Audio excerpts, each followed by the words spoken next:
성경 말씀 하박국 3장입니다. 하박국 3장 1절에서 6절까지 말씀을 한 절씩 교독하여 읽겠습니다.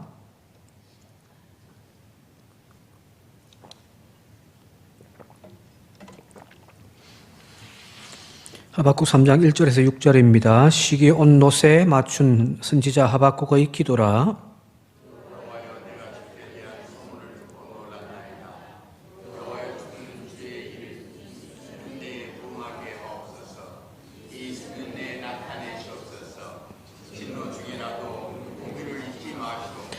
하나님이 대만에서부터 오시며 거룩한 자가 바산산에서부터 오시는도다. 그의 영광이 하늘을 덮었고 그의 찬송이 세계에 가득하도다.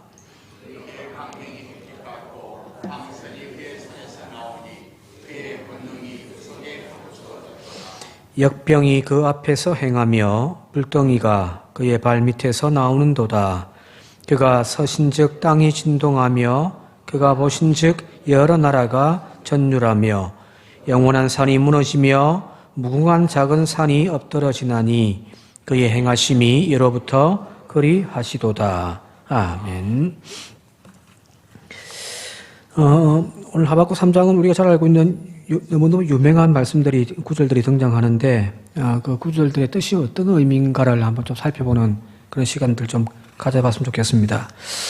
1장, 이걸 이해하기 위해서는 1장, 2장을 이해를 해야 됩니다. 우리 이미 살펴봤습니다만은 유대 민족 하박국이 자신의 백성들을 바라보면서 하나님 앞에 탄식하며 기도하는 것은 하나님 이 민족이 도덕적으로 영적으로 부패했습니다 하며 탄식하며 고발의 기도를 하고 있잖아요. 그죠?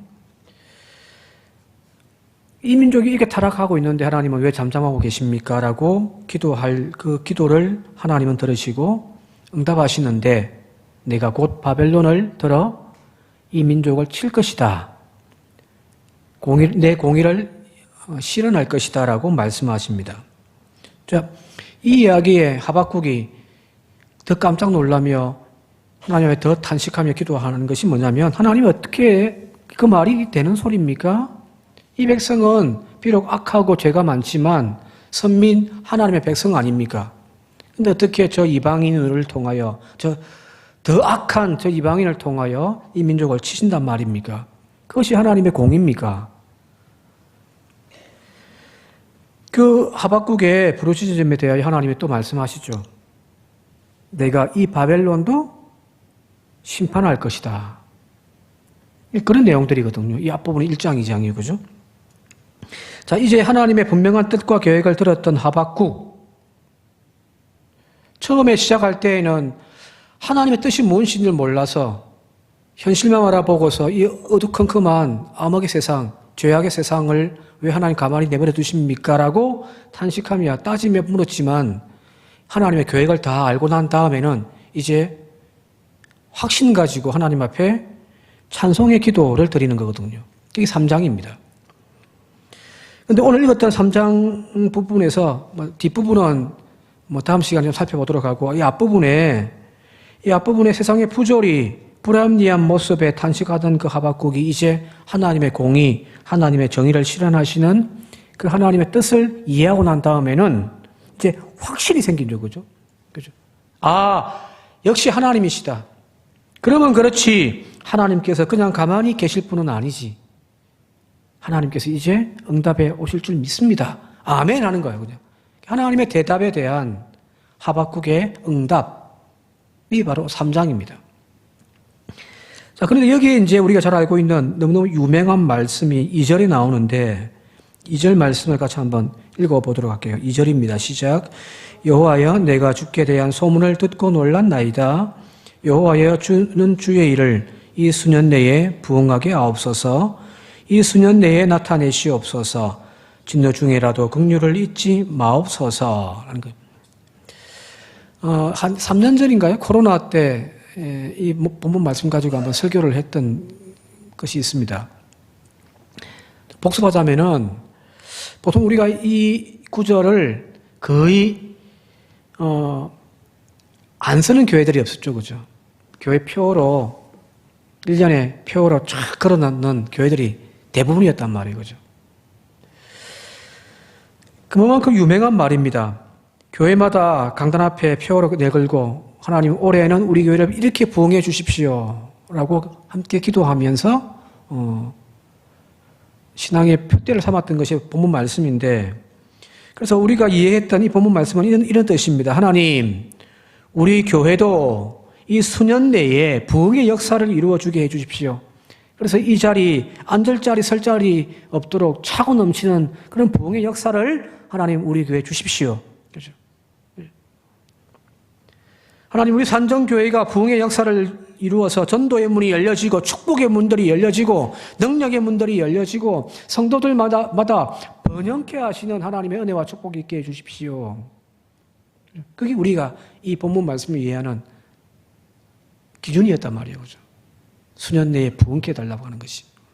자, 그런데 여기서 말하는 부흥이란 말이 우리가 꿈꾸고 있는 그런 교회 성장과는 전혀 다른 뜻이거든요. 우리는 이 구절만 쏙 빼내가지고 우리 나름대로의 뜻을 여기다가 그냥 어디 펴놓은 거지, 사실은 본문에서의 이 부흥이라는 단어는 전혀 그런 뜻이 아니란 말이에요. 자, 이 부흥이라는 단어를 이해하려면 앞서 이야기했던 1장과 2장을 지금 쭉 흘러내려오고 있는 이 이야기의 흐름을 읽어내야 되는 거죠. 앞서 뭐라고 했습니까? 1장과 2장에서 하나님 앞에 하박국이 탄원하며 기도했던 내용이 뭡니까? 하나님, 이 민족이 분명히 하나님의 백성인데, 하나님의 나라인데 왜 이렇게 도덕적으로 타락해 있습니까? 왜 이렇게 범죄가 만연해 있습니까? 그래서 백성들은 하나님을 떠나서 율법은 점점점 해이해지고 있습니다. 왜 하나님 가만히 계십니까? 왜 하나님은 침묵하고 계십니까? 이것이 하나님의 공입니까? 따져 묻잖아요. 그죠?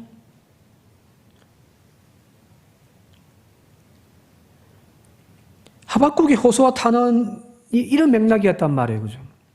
그렇다면 그런 타락하여 세상과 지금 짝하고 있는 이 백성을 향하여 하나님의 심판과 조금 전까지 하나님의 공의를 보여달라고 외쳤던 그 하박국이 갑자기 돌변해서 하나님, 이 백성을 이쁘해 주십시오. 하나님, 이 백성을 부흥시켜 주십시오. 이 백성을 번성케 하게 해 주십시오. 하나님, 이 백성을 축복하게 해 주십시오라고 기도했을까요? 그럴까요?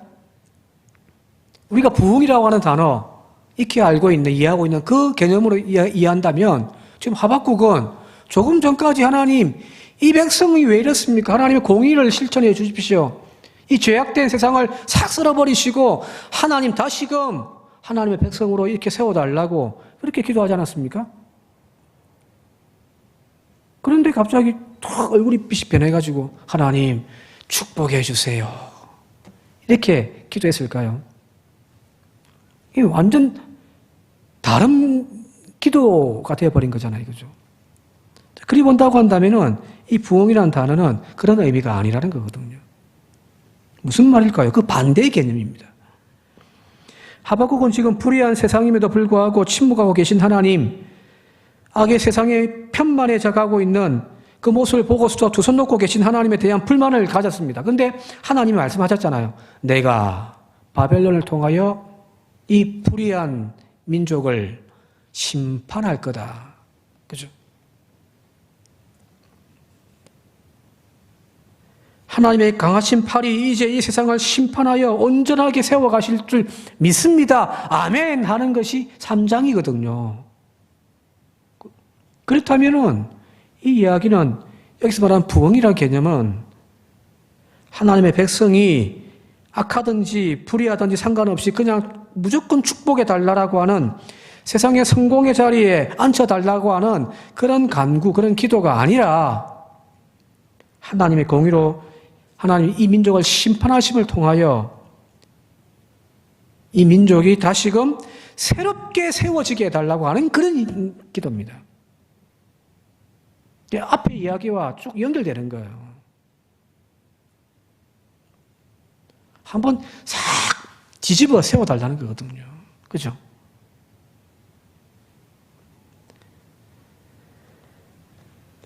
이런 맥락을 잘 이해할 수 있는 것이 그 다른 번역서, 새 번역 보면 이렇게 되어 있습니다. 새 번역을 같이 한번 읽어볼게요. 2절을요. 시작. 주님, 내가 주님의 명성을 듣습니다. 주님께서는 하신 일을 보고 놀랐습니다. 주님의 일을 우리 시대에도 새롭게 하여 주십시오. 우리 시대에도 알려주십시오.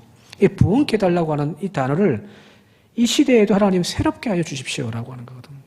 내가 소문으로 들었던 이제 그 뒤에 나오는 고백하는 긴 이제 하나님의 능력에 대한 찬양의 이야기들이 그가 듣고 그가 깜짝 놀란 일들이거든요. 하나님 그 능력을 오늘 이 시대에도 보여주셔서 이 시대를 새롭게 만들어 주십시오. 이렇게 기도하는 거거든요. 공동 번역도 비슷합니다. 제가 읽어드릴게요. 우리는 야훼께서 하신 일을 보았습니다. 우리 시대에도 그 일을 보여주십시오라는 거거든요. 그 공의로운 하나님, 세상의 악을 심판하시는 그 하나님, 그 하나님의 모습을 오늘 이 시대에도 내가 살아있는 이 시대에도 이곳에도 하나님 보여달라고 하는 거거든요. 그게 어떻게 흔히 말하는 우리가 말하는 그런 성장하고 부흥되어지고 막 차고 넘치고 번영케 되어지는 그런 개념은 아니잖아요. 그죠? 하나님이 교회와 성도가 부흥을 꿈꾸고 기도해야 할 하나님의 교회, 하나님의 그 성도가 부흥을 꿈꾸고 기도해야 할 내용은 앞서 이야기했던 무작정, 축복, 성공, 번영 그런 게 아니란 말이에요. 하나님 우리 교회가 앉을 자리 설 자리 없이 무조건 채워달라고 하는 그런 번영과 부흥은 아닙니다. 오히려 이 말씀을 우리가 읽는다면 제대로 읽는다면 우리는 이렇게 기도해야 되는 거죠. 하나님 삐뚤어지고 병든 우리의 믿음부터 고쳐주십시오. 세상과 짝하며 하나님의 말씀이 해이해져 버린 오늘 우리의 믿음부터 하나님 수술하시고 새롭게 거듭나게 해주십시오. 그게 부흥입니다. 지난번에 3년 전에 말씀드렸습니다만 이 부흥이라는 뜻은 정확한 뜻은 다시 살아나다 이렇게 뜻이거든요. 다시 살아나는 거예요. 거듭남이 필요한 거죠. 오늘날 교회들이 이 세상적인 가치관에 지배되어져 가지고 성공신화를 쫓아 번영에만 막 쫓아간단 말이에요. 교회도 막 더 큰 교회, 더 교인들 많은 교회, 더 웅장한 교회, 더 부자 교회 그런 것들을 쫓아가지만 그게 나쁘다는 이야기가 아니에요. 그렇게 기도하지 말라는 것도 아니에요. 그러나 성경이 오늘 본문 말씀에 이 말씀을 그렇게 사용하지는 말자는 거잖아요. 왜? 전혀 다른 뜻이기 때문이거든요.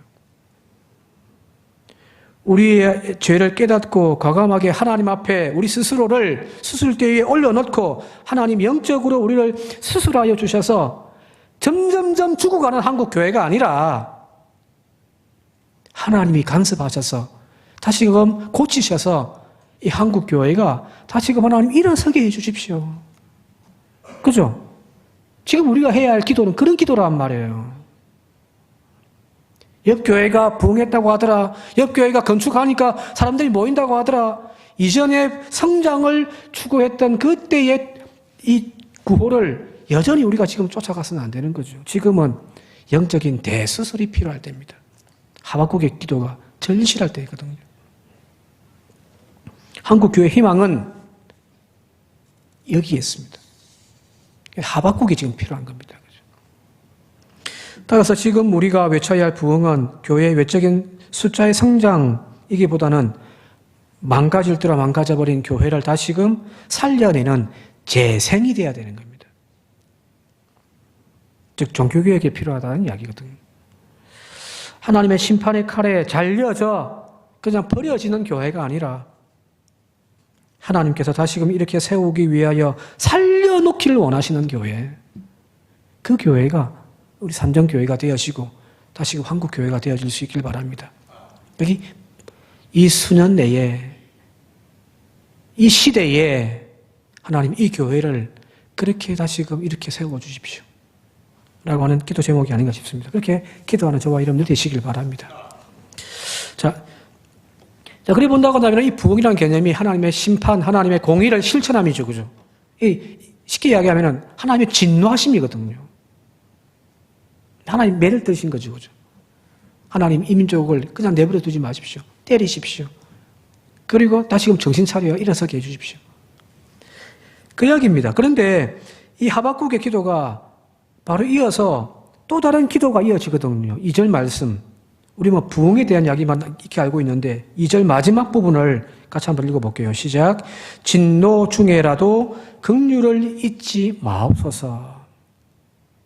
저는 오늘 이 하박국의 기도에서 정말 마음이 가는 부분은 이 부분입니다.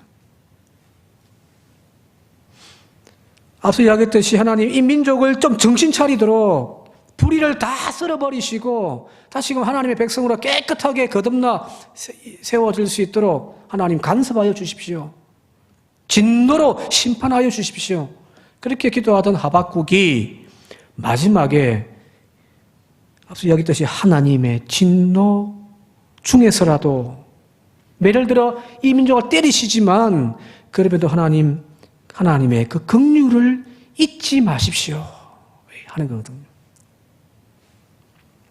자, 두 가지 서로 다른 거잖아요, 그죠? 하나님의 공의로운 심판, 진노, 그리고 하나님의 긍휼. 서로 다른 거지만 하박국은 이 두 가지를 함께 기도하고 있단 말이에요. 자, 하박국의 마음의 중심은 어느 쪽으로 흐르고 있을까요? 하나님 공의를 실천해 주십시오. 이걸까요? 아니면 하나님 긍휼히 여겨 주십시오. 제가 봤을 때는 긍휼입니다.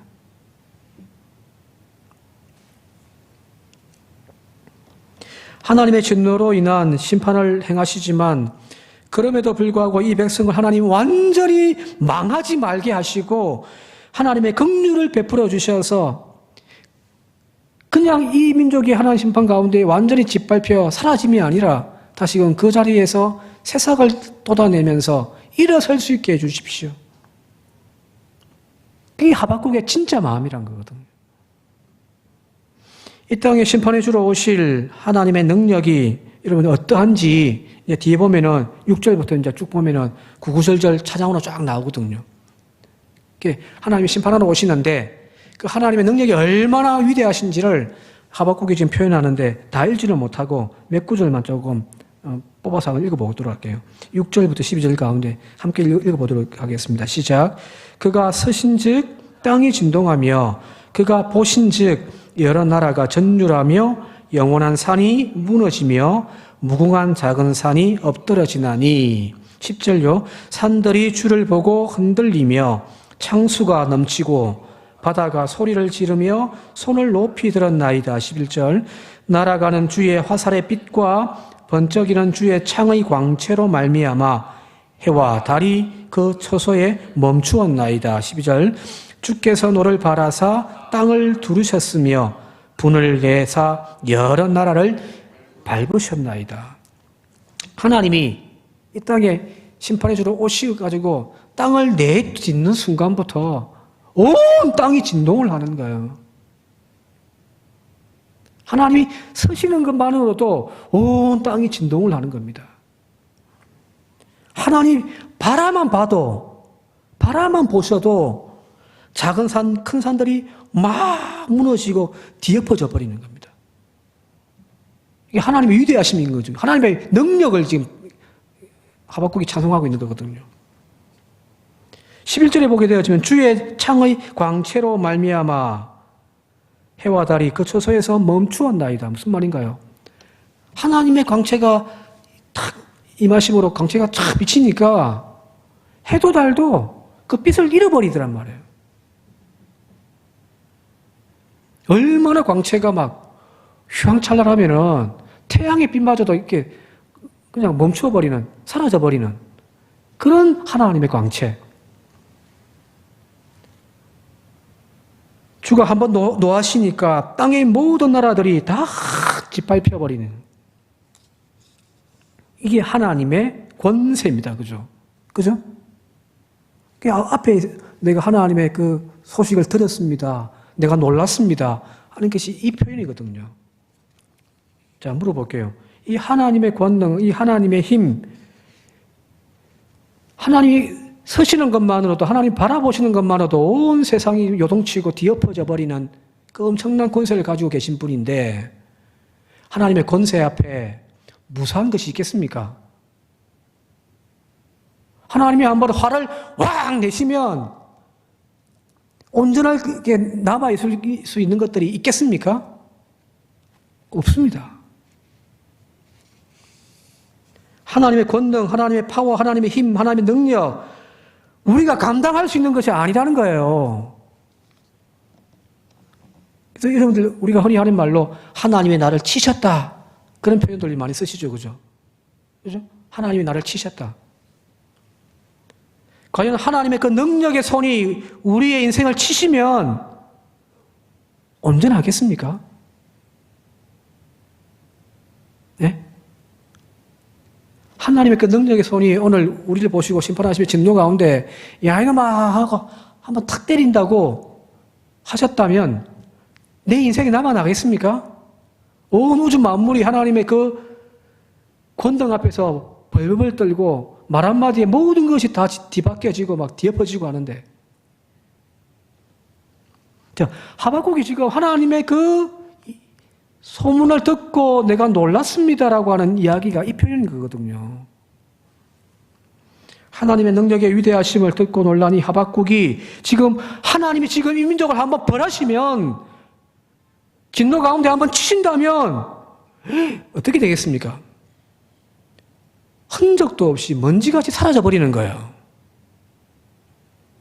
그래서 지금 하박국이 다시 그 기도를 고쳐서 간구하기를 하나님 진노하시지만 심판하시지만 그 속에서도 하나님 이 백성을 긍휼히 여기는 것을 잊지 말아 주십시오 라고 기도하는 겁니다. 옛날에 고2 때인가요? 연합수련회 하면서 이제 같이 기도 제목 나누고 하는데, 이제 저는 저희 집에 부모님의 예수 영접하는 것을 위해서 기도 제목을 내놨는데, 그때 제가 뭐라고 이야기했냐면, 제가 항상 그렇게 기도했습니다. 하나님, 저희 부모님 예수 믿게 해달라고, 저희 아버지, 그때는 참 사이가 안 좋았거든요.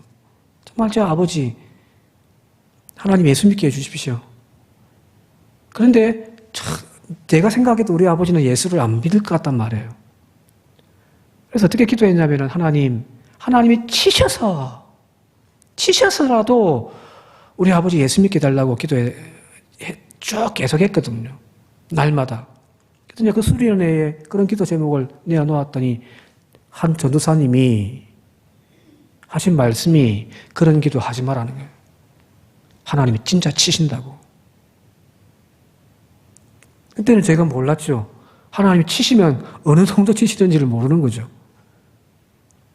오늘 우리도 마찬가지, 하박국도 마찬가지였을 거예요. 하나님이 이 백성이 이렇게 엉망진창인데, 하나님의 백성이라는 것들이 이 모양 이 꼴인데, 하나님 한번 좀 치셔가지고 정신 좀 차리게 해주십시오라고 기도를 했는데, 가만히 보니까, 소문 들어보니까 하나님 한번 치시면 끝장나는 거거든요. 그래서 이 하박국이 그렇게 기도하는 거예요. 하나님, 치시더라도 긍휼한 마음으로 하나님 쳐주십시오가 아닐까 싶습니다.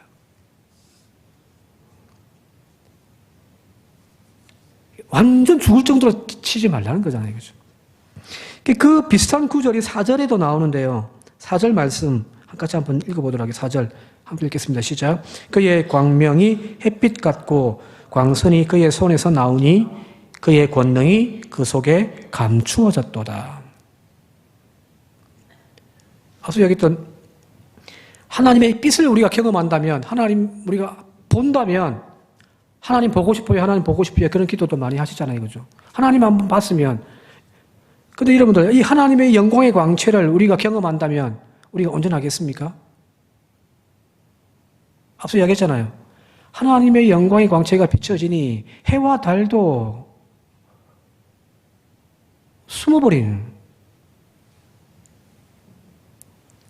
여러분 잘 아시는 다메섹 도상에서 바울이 부활하신 주님을 만나는 경험을 했잖아요. 그죠? 그 부활하신 주님을 만나고 난 다음에 거기 영광의 광채를 보고 난 다음에 바울에게 나타난 현상이 뭐냐면 두 눈이 멀어버리는. 그게 하나님의 광채입니다. 하나님이 우리의 우리의 삶 가운데 하나님 모습 그대로 다 나타난다면은 우리가 감당할 수 없습니다. 그 강렬한 하나님의 빛이 세상의 빛 가운데로 이렇게 비춰질 때에 세상은 망하는 거예요. 세상의 종말입니다. 요한계시록의 21장에 나와 있는 그 성은 해나 달의 비침이 쓸데없으니 이는 하나님의 영광이 비치고 어린 양이 그 등불이 되심이라. 태양도 달도 다 필요가 없을 정도 엄청난 광채로 비춰주시는 하나님. 근데 그 하나님의 광채를 우리가 감당을 할 수 없으니 오늘 여기 본문 보게 되어지니까 그 권능이 그 속에 감추어졌도다 하게 가려져 있다는 거거든요. 이 말이 무슨 말일까요? 그대로 다 드러내버리면 감당할 수 없으니 하나님이 그 힘을, 그 능력을 이렇게 감추어 놓으시는 겁니다. 빛도 그렇고 하나님의 능력도 그렇고 하나님의 심판도 마찬가지입니다. 하나님이 100% 파워로 우리를 내리치신다면 다 끝장납니다.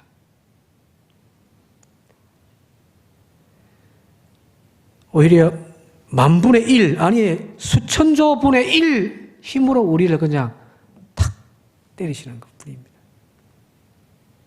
하나님이 이제 진노하시는 대로 그대로 다 퍼부어버리시면은 끝나는 겁니다.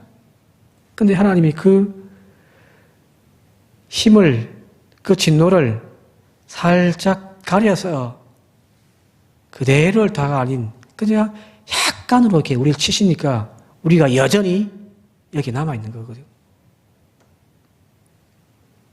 그게 바로 하나님의 긍휼입니다. 죄악을 도려내면서도 죽이지 않는 거죠. 그죠? 우리의 영적 질병을 고치시기 위하여 칼을 드시되 그 진노의 칼로 우리를 죽이시는 하나님이 아니라 오히려 그 삐뚤어진 영적인 질병을 고쳐주고 치료하시는 수술의 칼로 우리를 치시는 분이 바로 하나님이시라는 겁니다. 그래서 우리는 오늘도 하나님의 은혜 때문에 여기 서 있는 겁니다.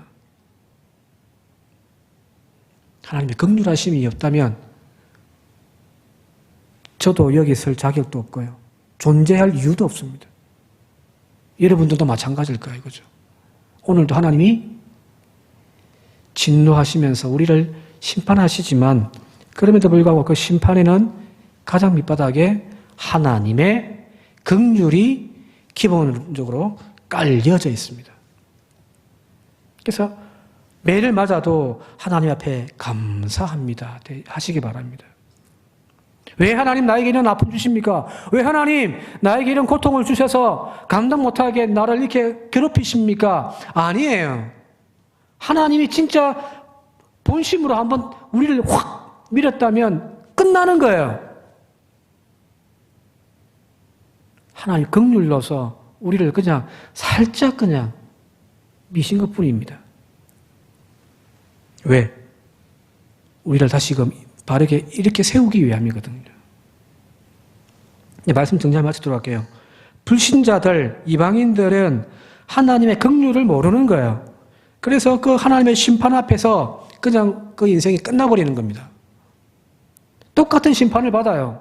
똑같은 하나님의 매를 불의한 것에 대하여 하나님이 심판하시되, 자, 바벨론은 완전히 심판 가운데 사라져버리잖아요. 그죠? 왜? 하나님의 그 긍휼을 깨닫지 못하고 하나님을 바라보지 못하는 것. 그러니까 매만 남아있는 거거든요. 근데 성도란 하나님의 자녀, 하나님의 백성들이란 하나님의 진노의 심판 앞에서 그 하나님의 자비와 하나님의 긍휼의 사랑을 깨닫는 거예요. 치셨지만 이 치심이 나를 통하여 다시금 이렇게 세우기 위한 하나님의 사랑임을 고백하는 겁니다. 그래서 다시 일어서는 거거든요. 그게 성도입니다. 세상 사람들과 예수 믿는 사람들 잘못하면 둘 다 똑같이 맞습니다. 하나님의 자녀라고 덜 맞는 것이 아닙니다. 똑같이 하나님은 때리시고 패십니다. 잘못된 갈고 있으면 하나님이 막아버리셔서 망하게 하십니다. 그런데 하나님을 모르는 사람들은 그 막으심이 올바른 길로, 생명의 길로 하나님께로 돌아오라고 하는 사실을 깨닫지 못하니까, 하나님의 사랑을 알지 못하니까 거기서 멸망으로 끝나버리는 것이지만, 하나님의 백성들은 거기에서 돌이켜 하나님 앞에 무릎 꿇고 다시 하나님의 옷자락을 붙잡고 일어서는 사람들이 성도인 겁니다. 오늘 저와 여러분들이 바로 그런 성도가 되어질 수 있길 바랍니다. 다 함께 기도드리겠습니다. 아버지 하나님이여, 잘못하고 있음에도 불구하고, 죄가 만연함에도 불구하고 부흥케 해달라고 기도하는 그런 말씀이 아님을 저희들이 알게 하여 주시옵소서. 잘못하고 있다면 하나님 막아주십시오. 하나님 쳐서라도 다시금 돌이키게 해달라고 하는 기도가 오늘 본문 말씀임을 깨닫게 하여 주셔서 한국교회가, 우리 교회가, 또한 우리의 삶이 하나님 보실 때에 진노의 대상이 아니라 다시금 하나님이 사용하시고 들어서시는 믿음의 삶으로 회복되어지는 참된 부흥이 오늘 저희들 가운데 있게 하여 주시옵소서. 무엇보다 하나님 때리시고 치시되 진노하시되 하나님의 그 긍휼을 잊지 마셔서 그 치심이 우리에게 망함의 자리가 아닌 새롭게 회복되어지고 이렇게 세워지는 그런 은혜의 자리가 되어지도록 하여 주옵소서. 예수님의 이름으로 기도드립니다. 아멘.